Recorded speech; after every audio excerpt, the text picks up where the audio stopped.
Kia ora, ngā nui ki koutou katoa. Nau mai haere mai ki te whare paramata. Mena mana whenua ki tēnei rohi, taranaki ki whānui te upuka o te ika, nā te toa rangatira, nā te raukawa, kei te mihi, kei te mihi. E nā mana, e nā reo, rau rangatira, tēnā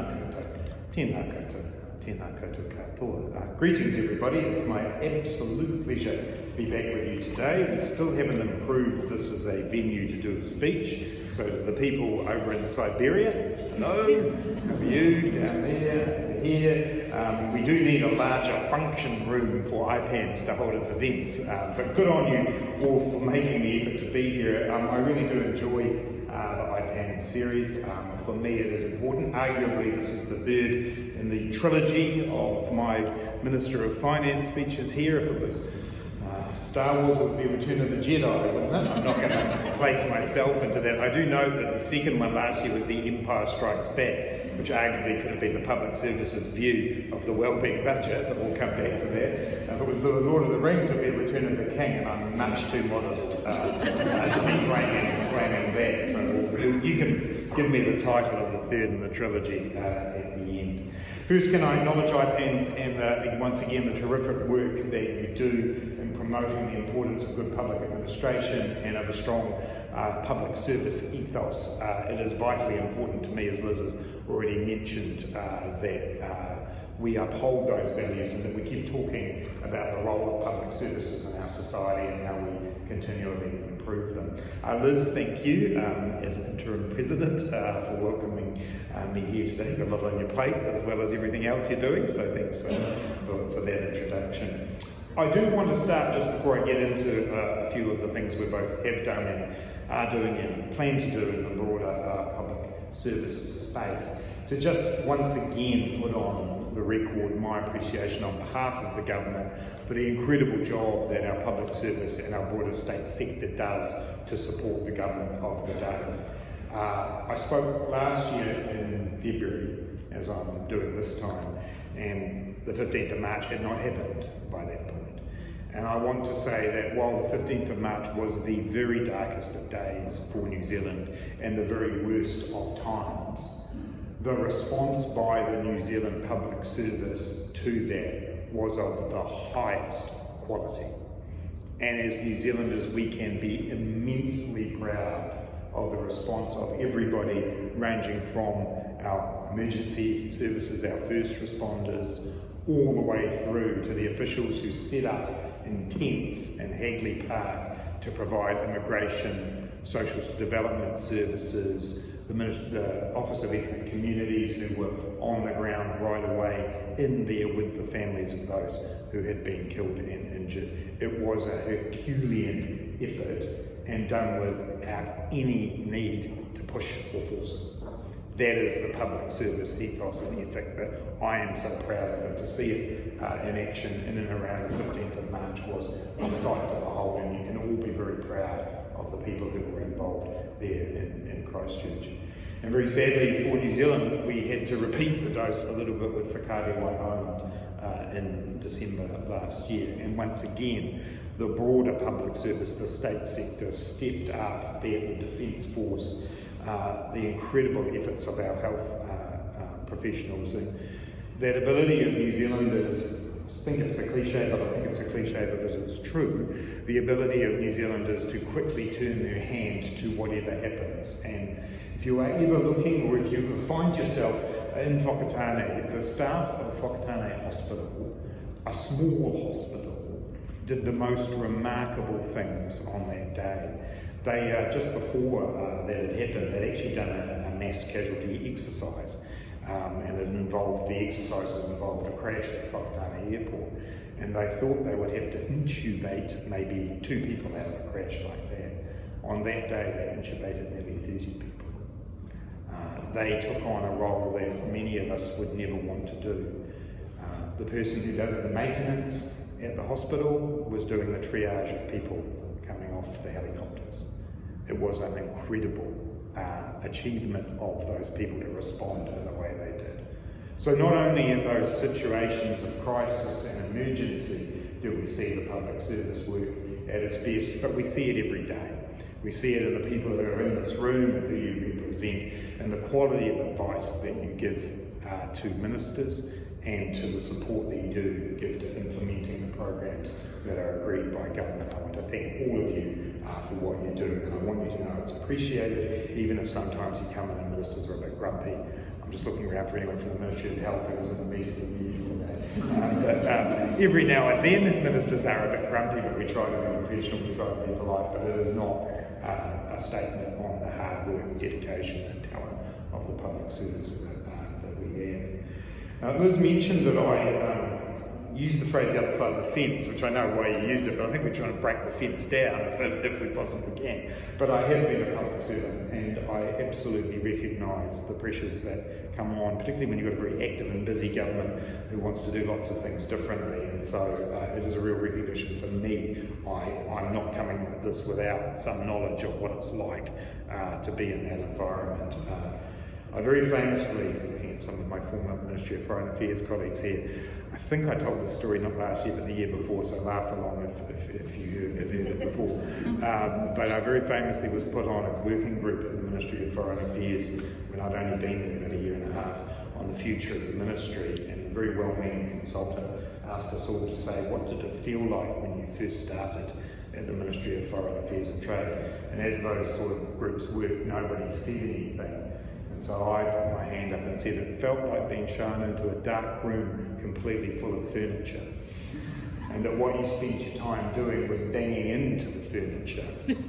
No one ever turned the light on, but eventually you learn to navigate your way around the furniture, and then after 18 months they put you into a different dark room with the furniture differently arranged and asked you to repeat the exercise. There was dead silence. And my then manager, Adele Bryant, for those who know Adele, started this slow clap.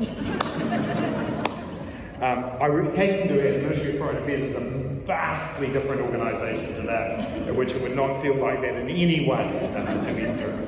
So I understand, and I really want to make it so that the lights is switched on from the moment people arrive, and that actually, if you've got a suggestion about rearranging the furniture, that you're listened to and that we take that on board. That's a really extended metaphor, I won't try it anymore. When I came in and talked to you last year, I talked a lot about what we were trying to do with the wellbeing budget. I'm going to spend just a few minutes going through where we got to with that, what we learned from the exercise, what we're doing differently for Budget 2020. I then want to have a bit of a chat to you about where we're taking some of the more technical aspects around the future of the public finance system. That bit might be a bit dry for some people, but it's actually really important in terms of the changes we want to make. A little bit about the public service legislation that we're passing, and then a bit more about some of the more strategic directions we want to go, and then I'll leave some time for some questions. I do want to say one caveat right at the beginning, and that is that I understand that some of the lofty rhetoric that you hear from me when I'm talking about what I want to see change in the public sector, some of you on the ground might say, well, I'm not seeing all of that in the day-to-day work that we're doing. And I want to acknowledge that up front, because this is a long process. We're talking about changing the whole way that we've gone about delivering public services pretty much for the last 30 years. It's about keeping the good bits, and it's about moving forward in a more joined up way, in a way that takes a longer term perspective and thinks about our success in different ways. That's not all going to happen at once, and I want to acknowledge that ministers have got a critical role in making sure that that does happen. All leaders in the public service do, and ministers are part of that.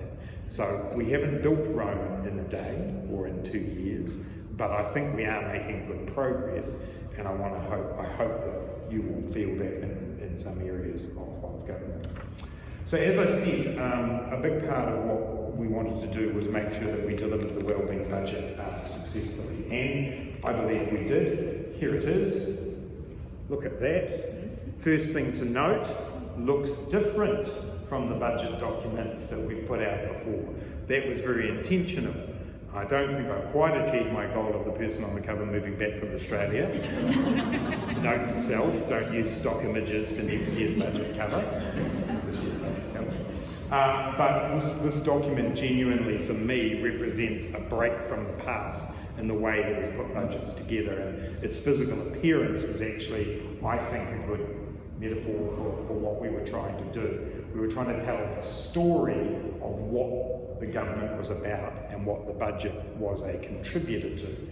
Not to try and see it as some kind of endpoint that we could wrap up, put on the shelf and say, we did that, but rather a narrative about where we are as a country, how the interventions that we're proposing work, and where we want to go with them in the future. And so I was really, really proud that we got that out there. What did we learn as we went through it? Well, those three goals that I talked about, breaking down the silos of government, some success. So if you look through this budget document, you'll see examples like Hapatea to Orangatangata, the program that brings together corrections, police, social development, whānau order, to start talking about how do we make sure we lower our prison rate, we reduce offending, we reduce recidivism, integrated projects between those agencies. Terrific stuff. The things that many of you know, and I talked about it the last time we were here, the joint venture on the elimination of domestic and sexual violence. An incredible project in many ways. And it's just worth reflecting, just from a ministerial point of view, the ministers involved, Jan Logie, Justice Under Secretary, Andrew Little as Justice Minister, Kano Sepuloni as Social Development, Tracy Martin for Children, Naya Mahuta from Māori Development, Chris Wickens from Education, Stuart Nash from Police, Kelvin Davis from Corrections, Ian Lees Galloway with ACC, Janice Salisa with Associate Education. All of those ministers and their agencies together working on one set of outcomes, one set of accountabilities, with a parallel body in the NGO world working alongside us. Anyone in the room who's involved in it knows that it hasn't been plain sailing. It's been incredibly challenging to bring all of those groups together, but it's a different way of working, and it's what the wellbeing approach is about.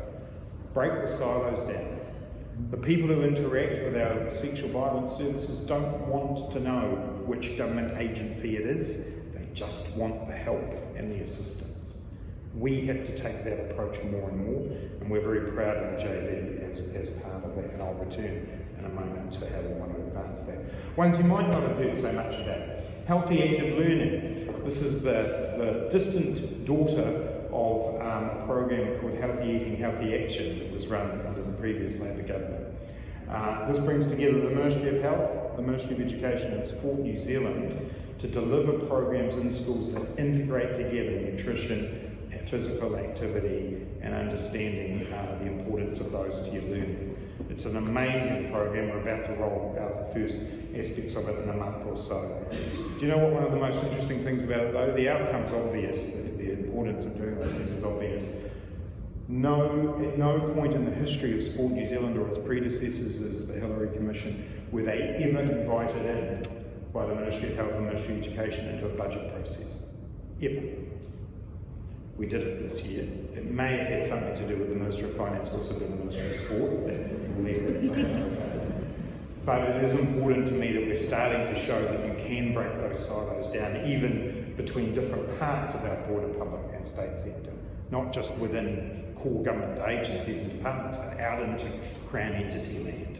Why not take that further? Why not start thinking about that with those who aren't even core to government, with NGOs? The possibilities are endless if we're prepared to break down those silos. There are numerous other examples which I won't go into. So we felt good about that. We felt like we made a good start and good progress, but it didn't happen everywhere. We still had bids that were coming in that actually hadn't clearly been talked about between ministers. We tried to run a process to support that by involving cabinet committees in the creation of budget packages. I have to say that didn't quite work either. It was the wrong point in the process. The cabinet committee process is quite formal. It means that ministers tended to position themselves rather than think about the broader goal that we were trying to achieve. And as most of you know, we set the budget priorities and we asked all ministers to contribute to those priorities. The 5 priorities didn't line up with our cabinet committees exactly, and so we had competing conversations taking place. So one of the lessons we learned and one of the changes we made for this year was we took it out of the cabinet committee process and we simply created ministerial groups built around the 5 priorities.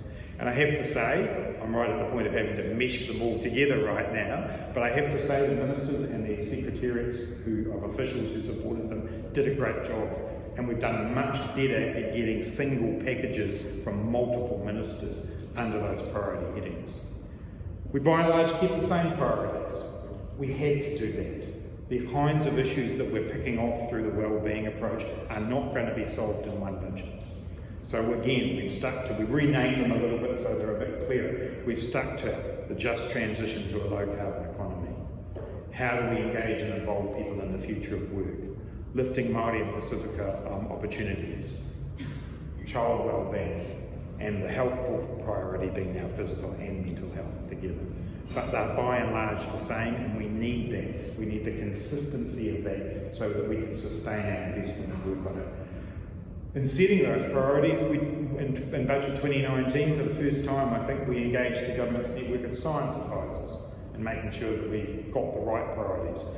We've taken that another stage forward now in Budget 2020. We actually went out and got a whole network of science advisors to assess those priorities. That's how we decided to tweak some of them. We took it another step forward. We went out to a group of sector stakeholders, Council of Trade Unions, Business New Zealand, Māori Women's Welfare League, and said, do you think these priorities in your areas represent what we should be doing? And we tweaked them on the basis of that. We continue to use the Treasury's Living Standards framework as the core of looking for the evidence of what our priorities should be. Again, you're not going to see a lot of shift in the big indicators there in 1 year or 2 years, but we did again tweak on the basis of that. So we're improving this as we go. We're making this, to my mind, a different way of doing budgets, and I want to keep building on it. But we have made those changes in Budget 2020, and I think we are getting somewhere with them. When we see the budget that comes out this year, hopefully once again you'll see that wellbeing lens throughout it. We continue to analyse each budget bid on the basis of a wellbeing approach.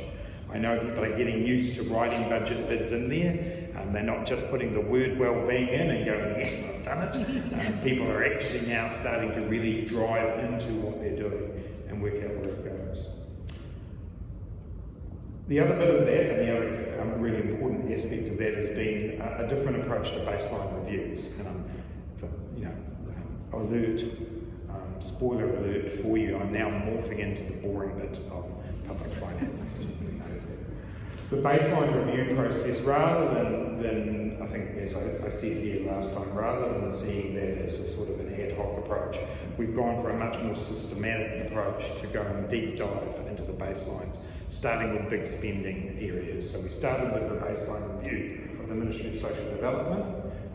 That was a very interesting exercise, but it deeply informed what we then did in the budget. We now have a pathway forward. We've got an understanding of the cost drivers. It's one of the things that led us to put a huge investment into more case managers at MSD, because we realised that because of how the work program of MSD had evolved, that core role of supporting people into work was actually being diminished by other tasks. So that's what the baseline review can do. It's given us a pathway. Somewhat unsurprisingly, it didn't tell me that there was a huge amount of fat in the system. Some of my colleagues possibly thought that's what we would find. We didn't. We're now just completed the defence one, and that's thrown up some really interesting issues for us. Areas where things have not gone to plan, and we've had to ask ourselves why that is and start to correct the course. We're now going to up the ante on that. We're going to run more than one at a time. Am I allowed to say, Tale, who they are? I think I am. So the next couple we're looking at are MB and then probably the Ministry of Justice. And the Ministry of Justice has come forward to us and said that's what they want. They want to be part of it. That's how I think this should work. A baseline review shouldn't be seen as a razor gang or anything. It should be seen as a partnership between the Treasury and the agencies that are involved. And so baseline reviews now become important because whatever we do in the wellbeing budget, unless we're applying the same wellbeing approach to the baseline as we are to the new spending, then we aren't going to make the big differences that we want. That requires all of those involved in preparation of budgets to be on top of it, and that's the piece of work that we now go towards. So in terms of where we want to take the public finance system from here, the Public Finance Act Wellbeing Amendment Bill is in the House at the moment. That is the piece of legislation that means that wellbeing must be reported on at budget time, and it also obliges the Treasury to do a 4-yearly report on where the whole system is at on wellbeing. We're already doing it, and now we're legislating for it. The next stage that we want to go through is how we take the best of the public finance regime that we've got, which does give us a great deal of transparency, and is one of the things that contributes to New Zealand being well regarded in terms of our public finance system, but then take it forward to address the weaknesses that we know exist. And that includes the many things that we've talked about. Do we really have clear strategic intentions that are shared across the public service that are then followed through upon? How do we make sure we do get a greater focus around baseline funding rather than just the new spending? How do we make sure that the annual cycle of budgeting and reporting and parliamentary scrutiny is actually useful to all of us? Are all of the reports we're writing and the reviews we're doing about our spending actually helping add value to our exercise? And how do we break down that fragmentation of funding, both across and within portfolios, to focus on delivering results? All of that work will be coming together over the coming months. And I'm going to be releasing a discussion document shortly that will set out a series of proposals that go towards modernising our public finance system. It is going to include determining how the government sets its priorities, piloting some fundamentally different approaches to planning, and we're already starting to do that at the moment. Also, how we report with a number of agencies. How do we do that cross-agency? How do we do that more focused on the outcomes that we all want? Shifting over time to multi-year budgeting. One of the things that I've been really excited about, and nobody else in the world seems to care as much as I do about this, is the multi-year capital allowance, which was an enormous shift for us in terms of, rather than doing annualised capital bids, where if we made a decision, as we did in Budget 19, to buy the new P8 planes, I had to account for every dollar of those all at once, and it wiped out most of an annualised capital allowance, even though we actually weren't spending the money until 2022 or 2023.